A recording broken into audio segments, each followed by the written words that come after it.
ទើបបញ្ចប់បេសកកម្មដើរថ្មើរជើងកុយឯណា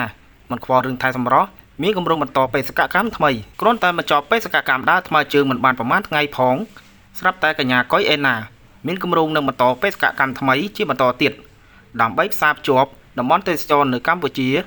ដោយមិនខ្វល់ពីរឿងថែរក្សាសម្រស់បេសកកម្មដើរថ្មើរជើងរបស់កញ្ញាកុយឯណាពីទីក្រុងភ្នំពេញទៅខេត្តសៀមរាបបានផ្ទុះកក្រៅពេញក្នុងនិងក្រៅប្រទេសនិងទទួលបានការគាំទ្រខ្លាំងពីមហាជនអ្នកខ្លះស្ទើរតែមិនជឿថានារីដ៏ស្រស់ស្អាតរូបនេះអាចនឹងធ្វើបាននោះទេដែលសុខចិត្តលះបង់សម្រស់កម្លាំងកាយចិត្តដើរចម្ងាយរាប់រយគីឡូម៉ែត្របែបនេះប៉ុន្តែអ្វីដែលភ្ញាក់ផ្អើលនោះគឺកុយឯណាធ្វើបានសម្រេចក្នុងបេសកកម្មរបស់ខ្លួនថែមទាំងបានឆក់យកបេះដូងយ៉ាងច្រើនពីមហាជនជាមួយនឹងភាពជោគជ័យរបស់ខ្លួននេះកញ្ញាកុយឯណាក៏មានគម្រោងបង្កើតបេសកកម្មថ្មីមួយទៀត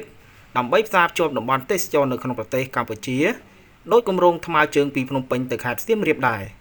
កញ្ញាកុយឯណានៅពុំទាន់បង្ហើបប្រាប់ថានឹងបន្តបេសកកម្មទៅប៉ែកខាងណានៅឡើយនោះទេដោយសារតែទើបបញ្ចប់បេសកកម្មទី1របស់ខ្លួននាងថាគម្រោងអាចនឹងចេញជារូបរាងនៅក្នុងពេលឆាប់ៗខាងមុខបន្ទាប់ពីបំពេញបេសកកម្មទី1ចប់កញ្ញាកុយឯណាក៏បានបង្ហាញវត្តមានថ្មីជាមួយឈុតសម្លៀកបំពាក់អប្សរាយ៉ាងស្រស់ស្អាតនៅទឹកដីអង្គរតាមរយៈវីដេអូនិងរូបភាពរបស់នាងគឺបានទាក់ចិត្តភ្ញៀវទេសចរជាតិនិងអន្តរជាតិជាច្រើនកលិចមកមើលសម្រស់កញ្ញាកុយឯណាវិញ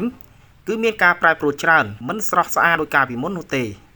ជាពិសេសសម្បល់ស្បែករបស់នាងពេលនេះកាន់តែឡើងខ្មៅជាងមុនចំពោះរឿងសម្រស់កញ្ញាកុយឯណាបានបញ្ជាក់ថានាងមិនខ្វល់ពីរឿងសម្រស់នោះទេពីព្រោះនាងចង់ធ្វើបេសកកម្មមួយនេះឲ្យចប់និងជោគជ័យអ្វីត្បិតតែសម្បល់នាងមើលទៅខ្មៅបន្តិចមែនតែស្រស់ស្អាតនិងគួរឲ្យស្រឡាញ់ណាស់ដោយដឹងស្រាប់ហើយថានាងជាមនុស្សម្នាក់ដែលស្រឡាញ់សម្បល់បែបនេះ